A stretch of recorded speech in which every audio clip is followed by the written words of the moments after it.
जटिल समस्या हो या भाग्य बाधा हो, व्यापार, नौकरी, शादी की समस्या, करियर की चिंता हो या वैवाहिक जीवन में हो सुख का अभाव, पाइए अपनी समस्त ज्योतिषीय तथा वास्तु समस्याओं का सरल, चमत्कारी, प्रभावशाली समाधान।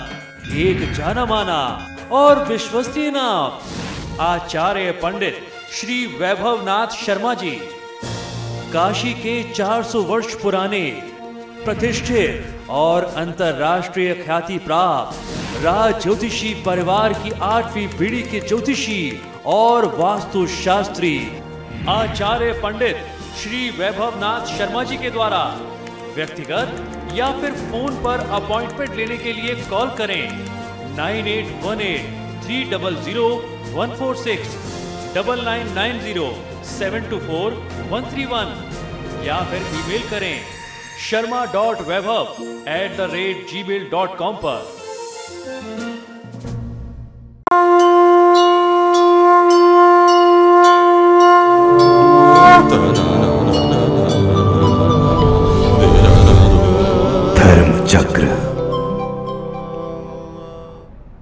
ब्रेक के बाद एक बार फिर आपका स्वागत है हमारे खास कार्यक्रम धर्म चक्र में। अब आपको बताएंगे सोमवती अमावस्या का महत्व और सोमवती अमावस्या पर पितृदोष और दरिद्रता निवारण के सरल उपाय के बारे में। इन सब को जानने के लिए सीधे चलते हैं पंडित वैभवनाथ शर्मा के पास।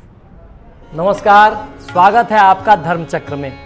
हम लोग आज चर्चा करने वाले हैं सोमवती अमावस्या का महात्म क्या है और सोमवती अमावस्या पर पितृदोष का निवारण आप कैसे कर सकते हैं। अगर आप दरिद्रता से परेशान हैं, दरिद्रता से ग्रसित हैं, तो सोमवती अमावस्या बहुत चमत्कारी, बहुत प्रभावशाली तिथि है पितृदोष निवारण के लिए और दरिद्रता से निवारण के लिए, इन सभी दोषों से मुक्ति के लिए। सनातन धर्म में सोमवती अमावस्या को बहुत महत्वपूर्ण पुण्य कालों में से एक माना गया है। सोमवती अमावस्या किसी अन्य पर्व की भांति निर्धारित पर्व नहीं होती। शास्त्रों के अनुसार अमावस्या पर चंद्रमा सोमांश पृथ्वी पर अधिक मात्रा में पड़ता है और चंद्रमा मनुष्य के मन और जल का कारक होने के कारण अमावस्या पर स्नान, ध्यान और दान का बहुत ज़्यादा पुण्य कारक माना गया। इनका प्रभाव बहुत पुण्य कारक माना गया है। वहीं कलयुग के इस कल्याणकारी पर्व का आगमन भी निर्धारित नहीं होता। सोमवार के दिन पड़ने वाली अमावस्या को ही सोमवती अमावस्या कहा जाता है। सोमवती अमावस्या कलयुग के कल्याणकारी पर्वों में से एक है, लेकिन सोमवती अमावस्या को अन्य अमावस्याओं से कहीं अधिक पुण्यकारक मानने के पीछे शास्त्रीय और पौराणिक कारण भी हैं। सोमवार को भगवान शिव और चंद्रमा का दिन कहा गया है। सोम यानी चंद्रमा, अमावस्या पूर्णिमा का दिन यानी चंद्रमा सोमांश यानी अमृतांश सीधे सीधे पृथ्वी पर पड़ता है, यानी अमृत का जो अंश है वह सीधे स्थिति में पृथ्वी पर आता है। चंद्रमा को जल और मन का कारक माना गया है। कहते हैं चंद्रमा मनसो जाता, यानी चंद्रमा का आधिपत्य जो है वह व्यक्ति के मन पर होता है, प्राणी के मन पर होता है। साथ ही सोमांश को प्राप्त करने का साधन भी जल ही है। इसीलिए गंगा के किनारे बैठना, गंगा स्नान करना और वहीं पर दान करना, वहां बैठ करके ध्यान और अपनी साधना करना अति पुण्यकारक माना गया है सोमवती अमावस्या की तिथि में। वहीं अमावस्या यानी अमा और वस्या दो शब्दों से मिलकर के बना हुआ शब्द है। शिव महापुराण में इस शब्द का संधि विच्छेद जो है वह भगवान शिव ने माता पार्वती को समझाया था। अमा का अर्थ है एकत्र करना यानी बटोरना और वस्या अर्थात वास करना कहा गया है, यानी जिसमें सब एक साथ वास करते हों। इसलिए सोमवती अमावस्या और भी सार्थक हो जाती है क्योंकि सोम को अमृत भी कहा गया है, इसलिए इस अमावस्या में अमृत की प्राप्ति होती है, ऐसा अर्थ इसका समझना चाहिए। सोमवती अमावस्या यानी महादेव की प्रिय अमावस्या। यह वो दिन है जब शिव की आराधना के उपरांत यदि पितृ पूजा की जाए तो पितृ दोष से व्यक्ति मुक्त होकर के जीवन में सफल हुआ जा सकता है। विवाहित महिलाएं पति की मंगल कामना करती हैं और महादेव से मांगती हैं परिवार के लिए सुख समृद्धि का आशीर्वाद। ज्योतिष में पितृदोष एक महत्वपूर्ण योग है। पितृदोष सुनते ही व्यक्ति अधिक भ्रमित हो जाता है, पितृदोष के बारे में अधिकतर ज्योतिषियों और विद्वानों का यह मत है कि पितृदोष पूर्वजों का श्राप होता है, जिसके कारण इससे पीड़ित व्यक्ति जीवन भर तरह तरह की समस्याओं और परेशानियों के सामना करता रहता है तथा संघर्ष करने के बाद भी उसे जीवन में उतनी सफलता नहीं मिल पाती जितनी उसकी योग्यता है या जिसका वह व्यक्ति पात्र है। परंतु यह धारणा ही गलत है, क्योंकि पितृदोष से पीड़ित व्यक्ति के पितृ उसे श्राप देते ही नहीं बल्कि ऐसे व्यक्ति के पूर्वज स्वयं ही श्रापित होते हैं, जिसके कई कारण होते हैं। एक तो उनके द्वारा किए गए कर्म होते हैं जो उनके पूर्वजों ने कर रखे हैं, जिनका भुगतान उनके आने वाले वंश में पैदा होने वाली जो संतानें हैं उनके वंशजों को करना पड़ता है। दूसरा, हमारे द्वारा कोई ऐसे कर्म जिससे पितरों को कष्ट हुआ हो या उनकी आत्मा की शांति हेतु हमने कोई श्राद्ध कर्म किए ही नहीं, या फिर जो भी कर्म किए वो कर्म पूरे नहीं हो पाए या अधूरे ही रह गए। बहुत सारे लोग श्राद्ध कर्म करते हैं, बहुत श्रद्धा से करते हैं, लेकिन अज्ञानता के कारण कोई ना कोई कमी रह जाती है। इस कारण भी हमारे पितृ जो हैं वो हमसे नाराज हो जाते हैं, रूठ जाते हैं, जिस कारण पितृदोष बनता है। जिस तरह संतान अपने पूर्वजों के गुण दोष धारण करती है, अपने वंश के खून में चलने वाली अच्छाइयाँ और बुराइयाँ, बीमारियाँ धारण करती है, अपने बाप दादा से मिली संपत्ति तथा कर्ज धारण करती है, उसी तरह से अपने पूर्वजों के द्वारा किए गए अच्छे एवं बुरे कर्मों के फलों को भी धारण करना पड़ता है, जिसे हम आजकल वंशज कहते हैं, यानी वंशज ही इस दोष को झेलता है।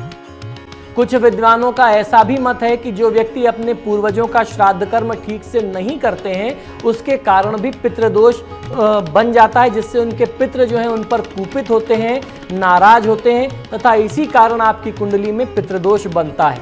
यह धारणा ही गलत है, क्योंकि प्रत्येक व्यक्ति की कुंडली उसके जन्म के समय ही निर्धारित हो जाती है तथा इसके साथ ही उसकी कुंडली में बनने वाले योग भी जन्म से ही निर्धारित हो जाते हैं।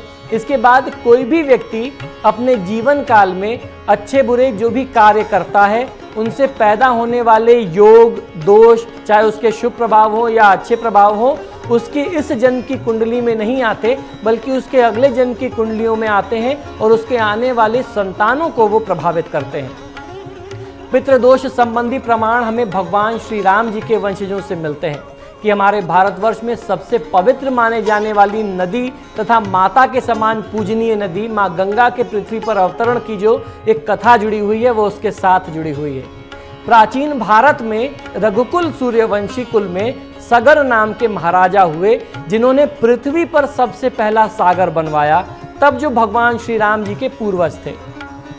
प्राचीन भारत में रघुकुल सूर्यवंशी कुल में सगर नाम के महाराजा हुए हैं, जिन्होंने पृथ्वी पर सबसे पहला सागर बनवाया था तथा जो भगवान श्री राम के पूर्वज थे। राजा सगर के पुत्रों ने एक गलतफहमी के कारण तपस्या कर रहे कपिल मुनि जी के आश्रम पर आक्रमण कर दिया तथा कपिल मुनि के नेत्रों से निकली हुई क्रोधाग्नि ने इन सभी संतानों को भस्म कर दिया। राजा सगर को जब यह बात ज्ञात हुई, यानी जब उनको इस बात का पता चला, तो वह समझ गए कि कपिल मुनि जैसे महान तपोनिष्ठ ऋषि पर आक्रमण करने के पाप कर्म का फल उनके वंश की आने वाली कई पीढ़ियों को अभी और भुगतना पड़ सकता है या पड़ेगा। इसलिए उन्होंने तुरंत अपने पौत्र अंशुमन को मुनि के पास जाकर के इस पाप कर्म का प्रायश्चित पूछने के लिए कहा, जिससे उनके वंश पर इस पाप कर्म का बोझ दूर हो जाए तथा उनके मृतक पुत्रों व प्रजा को भी मुक्ति प्राप्त हो सके। अंशुमन के प्रार्थना करने पर मुनि ने बताया कि इस पाप कर्म का प्रायश्चित करने के लिए उनके वंश के लोगों को भगवान ब्रह्मा जी की तपस्या करके स्वर्ग लोक से सबसे पवित्र नदी माँ गंगा को पृथ्वी पर लाने का वरदान मांगना होगा तथा गंगा के पृथ्वी लोक पर आने पर मृतक राजपुत्रों की अस्थियों को गंगा की पवित्र धारा में प्रवाहित करना होगा, तब कहीं जाकर के उन्हें मुक्ति मिल सकती है। तभी जाकर के उनके इस वंश को पाप कर्म का बोझ जो है उनके ऊपर पड़ा हुआ वह उतर पाएगा। तो यदि इस परम पवित्र तिथि में आप अपने पूर्वजों की आत्मा की शांति हेतु उपाय करें, जिसमें श्री पितृ गायत्री मंत्र का जाप और त्रिपिंडी श्राद्ध किया जाता है, तो उसका आपको बहुत अच्छा फायदा मिल सकता है। जितने भी बड़े से बड़े पाप आपके जानकारी में हो या जो अज्ञानतावश आपसे हो गए हों, आपके पूर्वजों से कुछ गलतियां हो गई हों जिसके चलते वह अतृप्त हैं, उनकी आत्माएं मोक्ष नहीं पा रही, भटक रही हैं, उन्हें मुक्ति मिल सकती है, पितृदोष से आप छूट सकते हैं। उसके बाद जब आप पितृदोष से मुक्ति पालेंगे तब आप जीवन में तरक्की के रास्ते पर आगे बढ़ेंगे। अब हम जानते हैं कि इसका उपाय क्या किया जा सकता है। पितरों की प्रसन्नता के लिए घर के अपने देवालय में यानी अपने घर के पूजा स्थान में दीपक अगरबत्ती जलाना चाहिए। खासतौर पर पितरों के निमित्त सोमवती अमावस्या में तो ये उपाय अवश्य करना चाहिए। देवस्थान के करीब पितरों की तस्वीर न होने पर भगवान विष्णु के साथ अपने पूर्वजों का स्मरण करते हुए जो मंत्र मैं आपको बताने जा रहा हूं, उस मंत्र का कम से कम 21 बार जाप करें। यह चमत्कारी मंत्र है ओम पितराय नमः। इस मंत्र का कम से कम 21 बार जाप करना चाहिए। भगवान विष्णु के समक्ष बैठ करके या अपने पितरों की तस्वीर के समक्ष दीपक लगा करके आप इस मंत्र का जाप करें। और यदि संभव हो जाए तो पितृ गायत्री मंत्र का कम से कम 108 बार जाप आपको सोमवती अमावस्या की तिथि में अवश्य करना चाहिए। श्री पितृ गायत्री मंत्र सिर्फ पितृदोष दूर करने के लिए ही नहीं, बल्कि किसी भी व्यक्ति के जीवन में दुख, दारिद्र्य, कष्ट, रोग, शोक, असफलता, भूत प्रेत और तंत्र मंत्र की बाधा, संतान बाधा आदि दूर करने में बेहद कारगर और प्रभावशाली और अचूक उपाय माना गया है। इसके साथ ही यदि किसी व्यक्ति की कुंडली में राहु, केतु, शनि, गुरु आदि से संबंधित कोई भी खराब योग है, इन सभी ग्रहों की स्थिति खराब हो, तो उसके निदान हेतु अन्य उपायों के साथ पितृ गायत्री मंत्र का जाप भी नित्य किया जाए तो बहुत चमत्कारी फल देता है। इस मंत्र का जाप शुक्ल पक्ष की एकादशी, त्रयोदशी, चतुर्दशी, पूर्णिमा या फिर कृष्ण पक्ष की अमावस्या, खासतौर पर सोमवती अमावस्या से यदि आरंभ करते हैं तो फायदा मिलता है। और यदि अगर आप बहुत ज़्यादा परेशान हैं तो कृतिका या रोहिणी नक्षत्र में भी आप इसे आरंभ कर सकते हैं जाप करना। जाप से पूर्व किसी योग्य ब्राह्मण अथवा आचार्य को बुला करके जाप को आरंभ करने का और उसकी एक संख्या निश्चित करके विधिवत संकल्प करवा लेना चाहिए।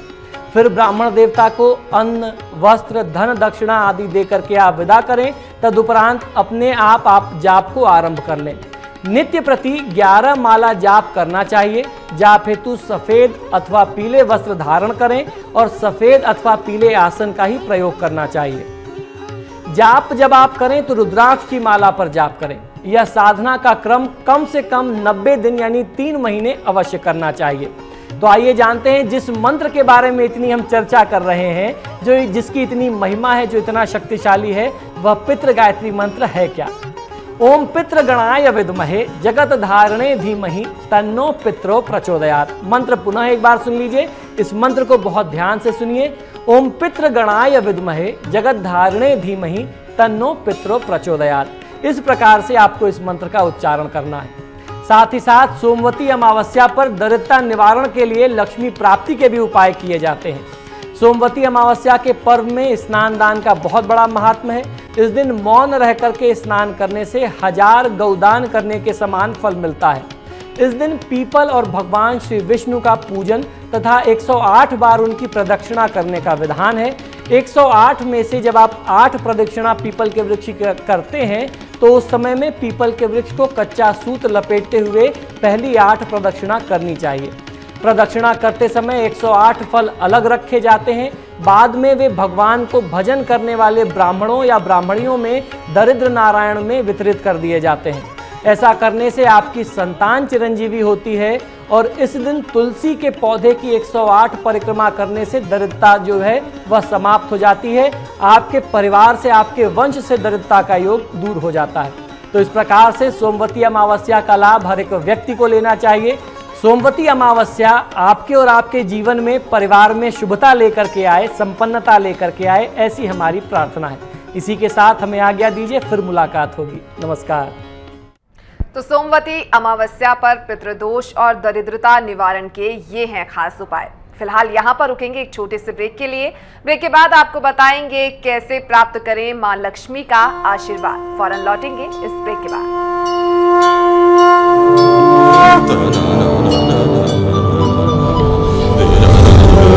धर्मचक्र। जटिल समस्या हो या भाग्य बाधा हो, व्यापार, नौकरी, शादी की समस्या, करियर की चिंता हो या वैवाहिक जीवन में हो सुख का अभाव, पाइए अपनी समस्त ज्योतिषीय तथा वास्तु समस्याओं का सरल, चमत्कारी, प्रभावशाली समाधान। एक जाना माना और विश्वसनीय नाम, आचार्य पंडित श्री वैभवनाथ शर्मा जी, काशी के 400 वर्ष पुराने प्रतिष्ठित और अंतरराष्ट्रीय ख्याति प्राप्त राज ज्योतिषी परिवार की 8वीं पीढ़ी के ज्योतिषी और वास्तु शास्त्री आचार्य पंडित श्री वैभवनाथ शर्मा जी के द्वारा व्यक्तिगत या फिर फोन पर अपॉइंटमेंट लेने के लिए कॉल करें 9818-300-146, 9990-724-131 या फिर ईमेल करें sharma.vaibhav@gmail.com पर।